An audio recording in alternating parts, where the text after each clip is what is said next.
sister took my family, left me invisible. Now they beg me to save her. I was erased, but her scandal brought them back. Will I help? I stood in the back of the crowded hall, gripping my glass of champagne so tightly I thought it might shatter.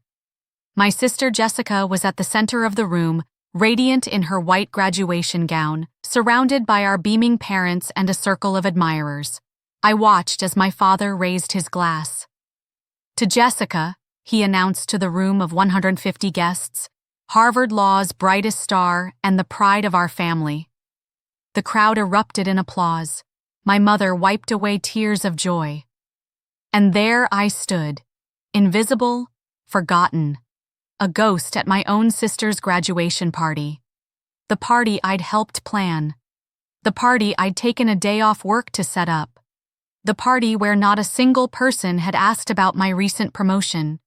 When the photos were taken, my mother gestured for me to step aside. "Just family for this one, sweetie," she said, not even realizing what she'd done. But I realized. In that moment, I understood perfectly. I wasn't really family. I was an accessory, a shadow, the girl who happened to share their last name but not their affection. Have you ever felt invisible in your own home? Have you stood in a room full of people who are supposed to love you and wondered if anyone would notice if you simply disappeared? For 24 years, I lived in the shadow of my older sister Jessica, the golden child, the perfect one. The daughter my parents actually wanted. Our living room was a shrine to her achievements. Trophies from debate tournaments, academic awards, photos from her 3 graduations. Meanwhile, my college acceptance letter, to a state school, not an Ivy League, stayed on the refrigerator for exactly 3 days before it accidentally fell behind the trash can. "Jessica's giving the keynote at the alumni dinner," my dad would announce proudly at breakfast. "Jessica's been headhunted by the top firm in Boston," my mom would tell the neighbors, loud enough for me to hear while I sat unacknowledged on the porch. "Why can't you be more like your sister?" The question that followed me like a ghost through childhood, adolescence, and into my adult years.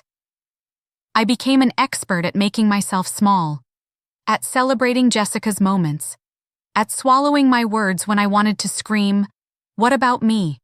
But invisibility has its breaking point, and when I finally reached mine, I didn't just fade away, I disappeared completely. The inequality started early. When we were kids, Jessica got the bigger bedroom with the bay window. I got the converted storage space next to the laundry room where the pipes knocked all night. When we went out for ice cream, Jessica got 2 scoops because she's a growing girl. I got one because we need to watch your weight, Abby. As we grew older, the disparity grew more painful and more obvious. For her 16th birthday, Jessica received a car, a brand new Honda Civic with a giant red bow on the hood.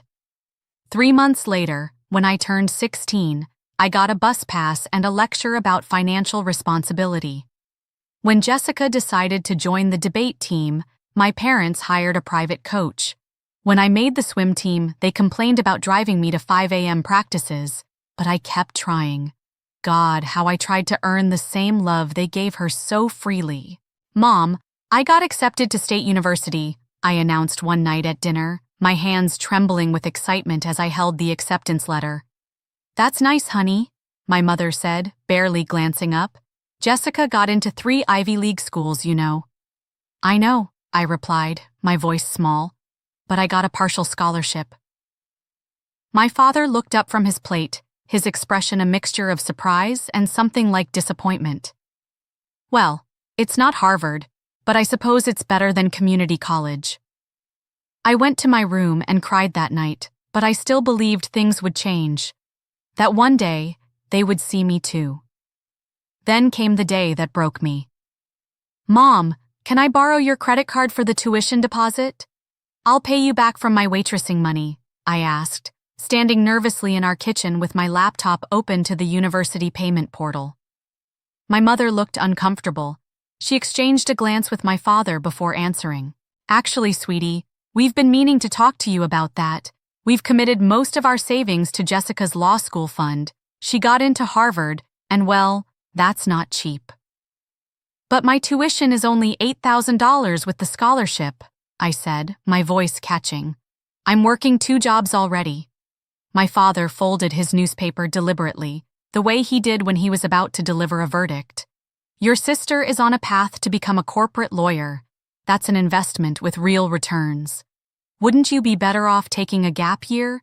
Maybe take some time to figure out what you really want to do? The unspoken message was crystal clear. I wasn't worth investing in. I took out a loan.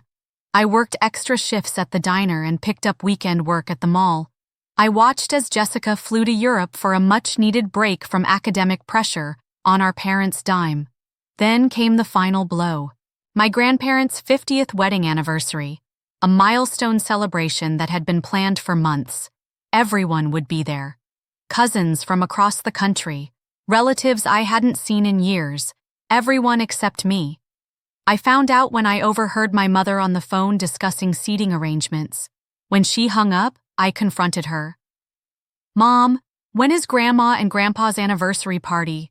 I need to request time off work. My mother's face did that thing, that slight tightening around the eyes that told me I wasn't going to like what came next. Oh, honey, she sighed, using that voice that made me feel 6 years old again. We had to limit the numbers. The venue is quite small. I stared at her, uncomprehending. But I'm their granddaughter. I know, but Jessica is bringing her new boyfriend to introduce to the family. He's a Vanderbilt, you know, she added, as if that explained everything. It's important for your grandparents to meet him. You understand, right? It's nothing personal. Nothing personal. Nothing personal to be excluded from my own grandparents' celebration. Nothing personal to be erased. They're my grandparents too, I whispered. Don't make this difficult, Abby, my mother said, her voice hardening. There will be other gatherings. That night, I stood in front of my bathroom mirror, tears streaming down my face, and really looked at myself. Who was this person who had accepted invisibility as her birthright? This young woman who kept shrinking to accommodate others? This daughter who begged for scraps of attention? The next morning, I packed my bags. I didn't take much, just clothes, my laptop, and the small savings I'd managed to hide away. I left a note on the kitchen counter. I won't be where I'm not wanted anymore. Don't worry about contacting me. I know I'm not a priority. I closed the door not just on my childhood home, but on a lifetime of being the afterthought, the backup plan, the lesser daughter. They didn't need me in their lives. And now, I decided I didn't need them in mine. The first night in my tiny studio apartment in a questionable part of town, I sat on my inflatable mattress and sobbed until my throat was raw. Not because I missed them, but because for the first time, I faced the brutal truth. My family had never really loved me the way I deserved to be loved. My apartment was barely bigger than a closet. The stained carpet smelled like the previous tenant's cats. The single window looked out at a brick wall, but one thought kept me going. This is mine. All mine. No one else's. I found a job waiting tables at a 24-hour diner by day and taking online classes by night. I survived on staff meals and tips. I showered at the gym to save on my water bill. I learned to sew so I could mend my clothes instead of buying new ones.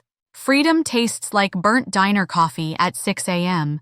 It smells like laundry detergent from the coin-operated machine in the basement. It feels like falling without a safety net and realizing, with terror and exhilaration, that you might actually have wings.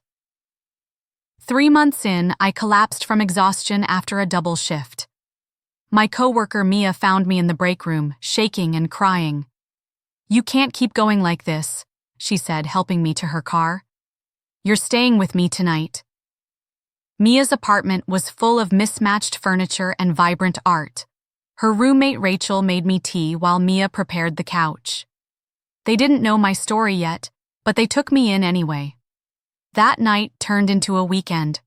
The weekend turned into an arrangement. I would help with rent, and they would give me their spare room until I found my footing. "We've all been there," Rachel said simply. "Sometimes family is who you choose." With stable housing and supportive roommates, I could focus on building my future. I applied for an entry-level position at a marketing firm based on a flyer I saw at my community college. The pay wasn't great, but my new boss, Diane, saw something in me. "You have hustle," she told me after my interview. "And hunger in your eyes. I like that." 6 months later, I was promoted to junior account manager. A year after that, I was handling my own small clients. I took night classes in digital marketing. I learned graphic design from YouTube tutorials. I volunteered to take on the projects no one else wanted. Every moment of recognition at work felt like water in a desert. The first time Diane presented my campaign ideas to a client and said, "This brilliant concept comes from Abby," I nearly wept with pride. "You have a gift for seeing what people need before they know they need it," Diane told me during my performance review. "That's rare, Abby." Had anyone in my family ever seen my gifts? Had they even looked? I deleted my social media accounts after seeing photos of Jessica's law school graduation, my parents glowing with pride, my extended family gathered around her like she was the sun in their universe. The caption read, "Family is everything," but I was building something different, something that was entirely mine. My first major client success led to a substantial bonus. I moved out of Mia and Rachel's place and into my own one-bedroom apartment, a real one this time, with hardwood floors and a kitchen island. I painted the walls deep teal because Jessica had always insisted on beige. I bought a plush sofa and art for the walls. I planted herbs on my small balcony. Every corner of that apartment was an expression of me, not in relation to anyone else, just purely me. Mia and Rachel threw me a housewarming party. Diane came with a bottle of champagne. My coworkers brought plants and candles and laughter. As I looked around at these people, none of whom shared my blood, but all of whom saw me, I realized I had built my own family. When my phone buzzed with a text from my mother, the first in over a year, asking if I was done with my tantrum yet, I simply deleted it. I wasn't throwing a tantrum, I was building a life. And for the first time, that life didn't exist in anyone's shadow. The call came on a Tuesday evening as I was preparing for a major client presentation. My new apartment, a spacious 2-bedroom in one of the city's most desirable neighborhoods, was covered in presentation boards and sample materials. At 30, I had become the youngest senior account director in my firm's history. My team of 7 looked to me for leadership. My client list included names I once only dreamed of working with. When my phone lit up with Mom, I almost didn't answer. We hadn't spoken in almost 3 years. No birthday calls, no holiday wishes, nothing. Curiosity won out. "Abby?" My mother's voice sounded strange, fragile. "Abby, we need you." A familiar feeling rose in my chest, that automatic response to drop everything and come running when they called. But I wasn't that person anymore. "What do you need, Mom?" I asked, keeping my voice neutral. "It's Jessica," she said, and I could hear the tremor in her voice. "She's in trouble, serious trouble. The whole family we're struggling." Of course. They hadn't called because they missed me. They hadn't called to apologize. They called because the golden child had tarnished, and now they needed their backup plan. "What kind of trouble?" I asked, though part of me already knew I wouldn't get involved. The story spilled out, each detail more shocking than the last. Perfect Jessica, Harvard Law graduate, rising star at her prestigious firm, had been caught falsifying documents in a major corporate case. She'd been fired, disbarred, her reputation in ruins. The scandal had made national news. How had I missed it? "She's facing potential criminal charges," my mother whispered. "Your father's had to come out of retirement to pay for her legal fees. We've mortgaged the house." I closed my eyes, absorbing this information. After a moment, my mother continued. "We need your help." she finally said. Your father and I thought perhaps you could let her stay with you for a while, away from the press here, and maybe, with your connections in marketing, you could help repair some of the damage to her reputation. I almost laughed. After years of being the invisible daughter, they now saw me as useful, not loved, not valued, useful. I need to think about it, I said, and hung up before she could respond. I didn't need to think about it. Not really. But I wanted them to sit with the uncertainty, the way I'd sat with it my entire life. 3 days later, I agreed to meet them at an upscale cafe downtown. My choice, my territory.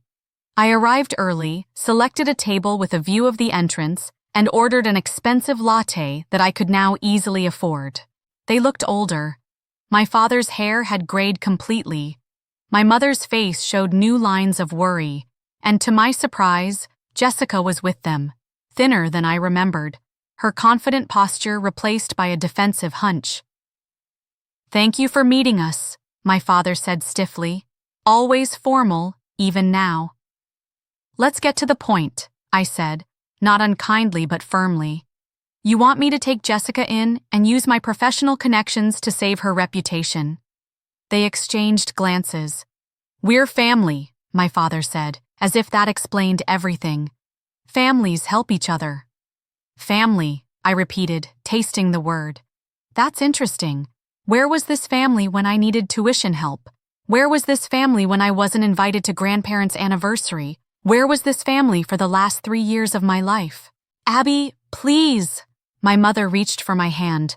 I didn't pull away, but I didn't return her grip. That's all in the past. We need to focus on now. Jessica needs us. She needs you.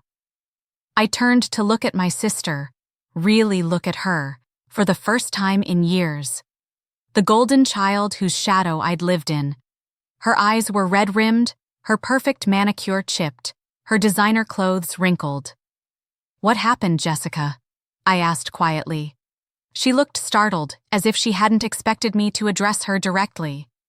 I made a mistake, she whispered. I was under so much pressure. Everyone expected me to be perfect all the time. I couldn't fail them. Something shifted in me then. Not forgiveness, exactly, but recognition. She had been as trapped by their expectations as I had been invisible beneath them. And now you need my help, I said evenly. I don't deserve it, Jessica replied, the first honest thing I'd ever heard her say. I know that. I know how they treated you. I let it happen. I was so caught up in being what they wanted that I never stood up for you. I'm sorry, Abby. I'm so sorry. My parents looked shocked at this exchange, as if they'd never considered that Jessica might have seen their treatment of me for what it was. This isn't about deserving, I said after a long moment. This is about choices. You all made yours. Now I'm making mine. I straightened my shoulders, feeling the weight of years lifting as I spoke. No, I said, my voice calm but firm. I won't take Jessica in. I won't use my hard-earned professional reputation to clean up her mistake.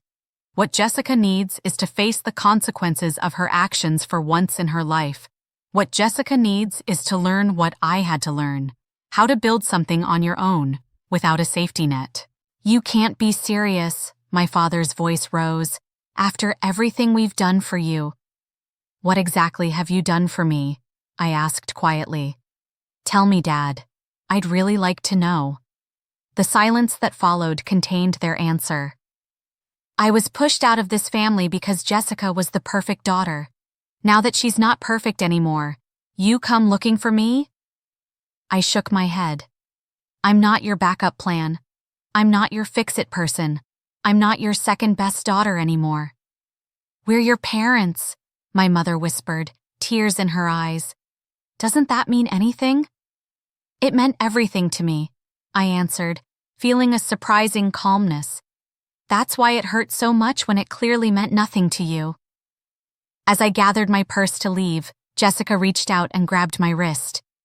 You did it, didn't you? She said, her eyes wide. You really built a life without them. Without any of us. I did, I replied. And you can too. It's hard and it hurts, and there are days you think you'll break, but you won't. You're stronger than you think, Jessica. I looked at my parents, these people who had shaped my earliest understanding of love and worth. Tell Jessica about the time I needed tuition money, and you told me to take out another loan. Tell her about all the birthdays you forgot. Tell her about the anniversary party I wasn't important enough to attend. Tell her everything, and then ask yourselves if you really know what family means. I walked away without looking back, listening to the silence behind me. For perhaps the first time, they understood what it felt like to be left behind. That was 3 years ago. I haven't spoken to my parents since that day at the cafe. Surprisingly, Jessica and I exchange occasional texts. She took a job as a paralegal in a small town 2 states away, started over completely. For the first time in her life, she's learning what it means to build something without our parents smoothing the path. It's hard, she texted me last month, but I think I'm finally becoming a real person. I understood exactly what she meant. I'm not angry anymore. There's something liberating about finally being seen, even if the people seeing you are only doing so because they need something. That day in the cafe, my parents finally saw me, my success, my strength, my boundaries. Even if it came too late for reconciliation, it brought me a certain peace. My life now is full in ways I never imagined possible. Last year, I was made partner at my firm. I own a beautiful condo overlooking the city. I've traveled to 15 countries, sometimes alone, sometimes with friends who have become family. Sunday dinners at my place have become a tradition. Mia and her husband, Rachel and her girlfriend, Diane and her teenage daughter, plus a rotating cast of other orphans and chosen family members. We cook together, laugh together, support each other through hardships, and celebrate each other's victories. Blood makes you related, Mia told me once. Love makes you family. I've learned that family isn't about sharing DNA. It's about who shows up, who sees you, who celebrates your wins as if they were their own. Last Christmas, I received a card from my mother. Inside was a photograph of me as a child, smiling broadly at the camera, missing my 2 front teeth. On the back, she'd written, "You were always perfect, just as you were." I'm sorry I couldn't see it. I didn't write back. Some chapters are better left closed, but I framed the photo and put it on my desk, not as a connection to them, but as a reminder to that little girl that she would eventually find her way. Being the unfavored child teaches you things the golden child never learns. It teaches you resilience, self-reliance, the value of building your own support system. While Jessica was being told how wonderful she was, I was learning how to validate myself. In the end, perhaps I received the greater gift. What would you do if your family pushed you out of their lives? Would you fight to stay in a place where you're not valued, or would you build something new, something entirely yours? I chose to build. To create a life where I'm not a shadow but the main character in my own story. Today, when I look in the mirror, I no longer see the invisible sister, the family afterthought. I see exactly who I was always meant to be, a woman who found her worth not in comparison to others, but in the quiet certainty of knowing her own value. And that, I've discovered, is the most perfect thing I could ever become.